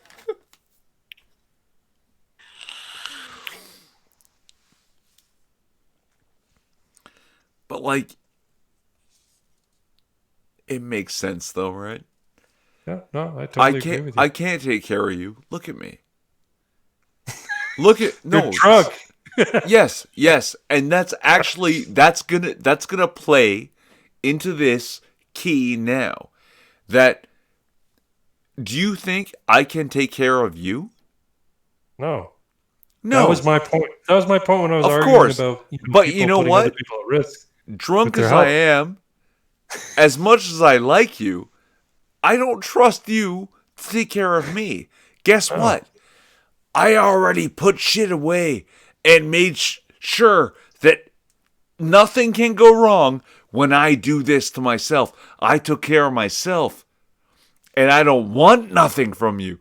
So here we are in this weird place where I've done bad accepted the consequence, and I will pay for it or have paid for it prior.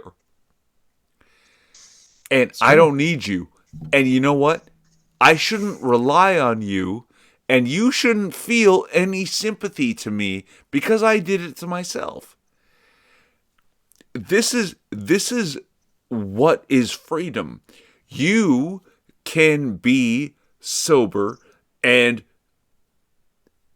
ahead of the game in your way, and I got ahead a day before and took this day to fuck myself up, and I don't ask you for nothing. Right? Well, whether you ask or not, Irving, I would give you a ride home.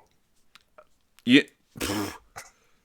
If I didn't have a place to crash, I wouldn't have done this. But that's because I'm just saying, like that's yes, and I appreciate it. The point of freedom is that people voluntarily help one another; they're not forced to by dint of yeah, taxes. of course. But we're friends, so if we weren't on lockdown, I might be at your house already, and you wouldn't have to give me a ride home because you'd let me crash. Absolutely. Yeah, it's a couch. So it's pretty comfortable, but it's not as comfy as a bed. It's all good. I'll take it because I did it to myself, and I'll accept the consequences of my actions. And we're talking about responsibility and rights.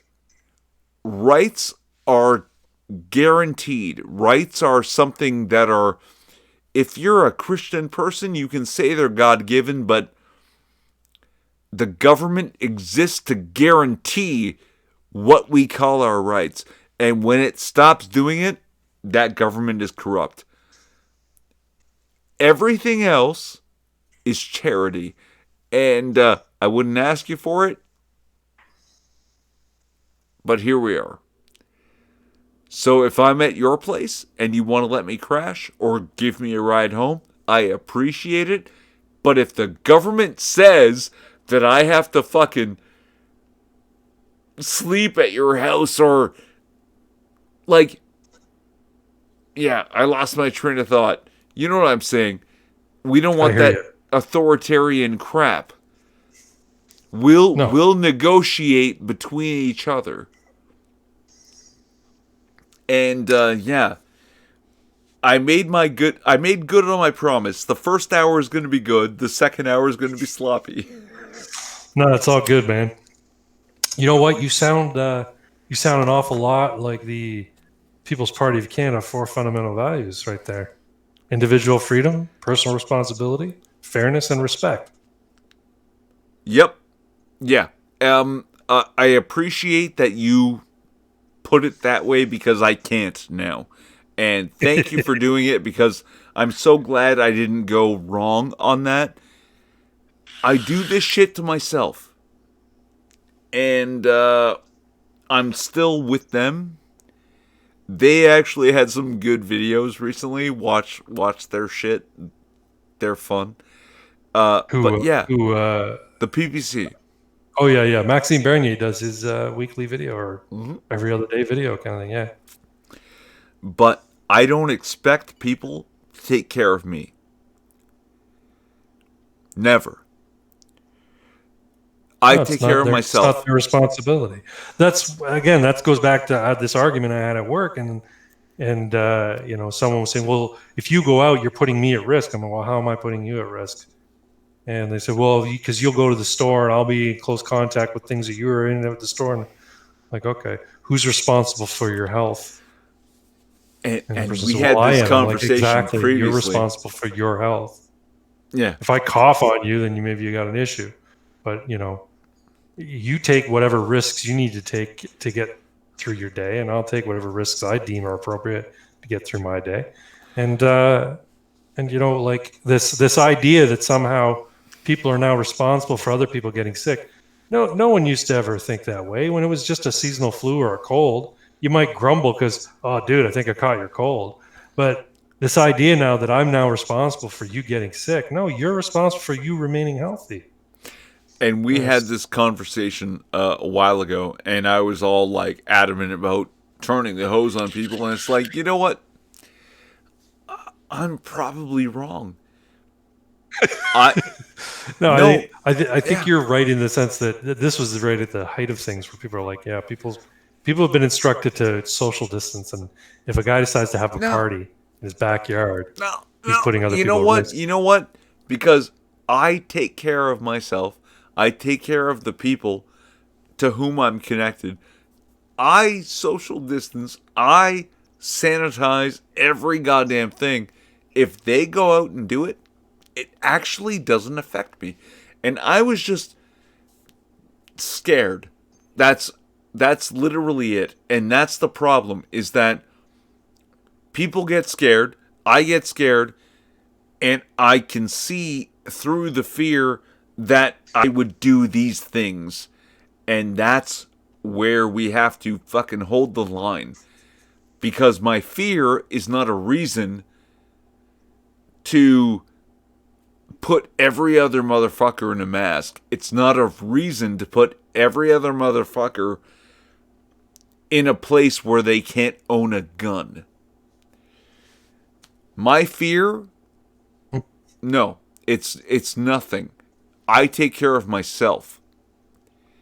I sanitize my hands. I empty my own goddamn guns.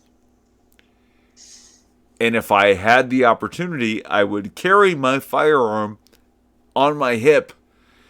And if someone came shooting, they would regret it. And that's all anyone can ask, that you take responsibility for yourself, and you act responsibly towards other people. But that doesn't mean that you, like you said, you have to wear a mask every time you walk outside, or you stay in your house and not be able to go to your job, or not be able to go to the public park that your taxes have paid for. And they dump sand in the fucking skate parks. And I love their response to that. Fine, I'll turn it into a bike. We'll turn it into a mountain bike or a motocross, whatever track now. Thank you. They just owned the government. That's freedom. That's what it is. That's I wish we had those tape balls up, folks. You could have just put tape up around it. I mean, they would have gone and used it anyway, I guess. But I wish we had that balls in Canada. Well, I keep saying to my wife, I keep threatening to take the dog to a local dog park. She's like, they're all closed. I'm like, yeah, but she's small. I could lift her up and throw her over the fence. Because apparently they've locked all the gates to the dog parks. I'm like, these things are sometimes like 3 acres big. People are smart enough to go, I can go to a dog park that's 3 acres big and stand, well away from the other dog owners. The dogs aren't going to catch it. Let them play. Go where the power lines are. Yeah, I could do that. Yeah. My concern is if there's no fence, she may run somewhere I don't want her to run. Oh, yeah, for sure. But legally, power lines, under the power lines, that's not off limits. Yeah, well, because they're dangerous. If you climb on them, your dog pisses on it, it'll get electrocuted and get super dog powers. No, they Okay. I'm hitting my limit. Craig. Yeah, we're just at about 2 hours, so it's probably a good time to call it anyway. So you've got final thoughts and some kind of shilling for your channel, because I didn't link you actually now in this one. I'll link me. I'll find me and I'll link me. Nice. All right. But give us some outro. All right, thanks, folks, for tuning in tonight on the After Hours stream with Irving Twin and myself. My name is Craig Bragg. I have a YouTube channel where typically I'll get in my car, drive to work, although that's a little bit changed right now. So I'll drive to a fast food restaurant for takeout, and I'll gripe about what I read on Twitter or saw on the YouTubes. Mary Brown's, though, right? What's that? Mary Brown's? That's my favorite chicken place, man. So good. Go on. So good. But yeah, if you like listening to people rant about stuff, about typically U.S. politics more than Canadian, because that's the exciting stuff for me. Canadian politics is depressing to me. then come and check out my channel. I've got quite a big back catalog of videos. I've been doing it for a couple of years now, so lots of content there for you to go through. I'll link my take off the view as subscriber. Link my channel in the chat, and you can check it out. Hit up my boy. Wonder if I need that exclamation. And I hope you check it out. I hope you watch it, subscribe, comment. Everything helps. And I hope to see you